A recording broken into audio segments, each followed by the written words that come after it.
പ്രബോധനം കേട്ട് വിവേകികളായി തീരുവിൻ, അതിനെ അവഗണിക്കരുത് എന്ന് സുഭാഷിതം 8:33 പറയുന്നു. പ്രബോധനം കേട്ട് അവയെ ജീവിതത്തിൽ സ്വീകരിക്കുവിൻ, അങ്ങനെ നിങ്ങൾ വിവേകികളായി തീരുവിൻ, അവയെ ഒരിക്കലും നിങ്ങൾ അവഗണിക്കരുതെന്ന് പറയുക. പ്രബോധനം അത് ദൈവം നൽകുന്നതാണ്. അത് ദൈവം നൽകുന്ന ചില ബോധ്യങ്ങളാണ്, ചില തിരിച്ചറിവുകളാണ്. ചില വ്യക്തികളിലൂടെ, ചില വഴികളിലൂടെ ദൈവത്തിൻ്റെ ശബ്ദം നിന്നിലേക്ക് എത്തും.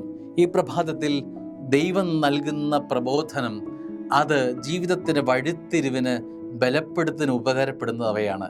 അവയെ നിന്റെ ജീവിതത്തിലേക്ക് സ്വീകരിക്കാൻ നീ മടിക്കരുത്. കാരണം പ്രബോധനം നിന്നെ വിവേകിയാക്കി തീർക്കും.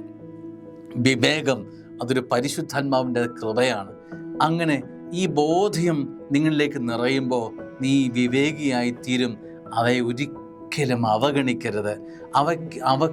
അവയുടെ എതിരെ, ശബ്ദത്തിനെതിരെ, ആ ദൈവികമായ സ്പർശനത്തിനെതിരെ നീ നിലനിൽക്കരുത് എന്ന് സ്വർഗം ഓർമ്മിപ്പിക്കുകയാണ്. സ്നേഹമുള്ളവരെ, ദൈവം നൽകുന്ന ബോധ്യം ചിലപ്പോൾ മാതാപിതാക്കളിലൂടെ ആയിരിക്കും, ചിലപ്പോൾ നമ്മുടെ ഗുരുഭൂതരിലൂടെ ആയിരിക്കും, ചിലപ്പോൾ നമ്മുടെ വൈദികരിലൂടെ ആയിരിക്കും, ചിലപ്പോൾ ഒരിക്കലും നമ്മൾ പ്രതീക്ഷിക്കാത്ത വ്യക്തികളിലൂടെ ആയിരിക്കും ദൈവിക ശബ്ദം നമ്മളിലേക്ക് എത്തുക.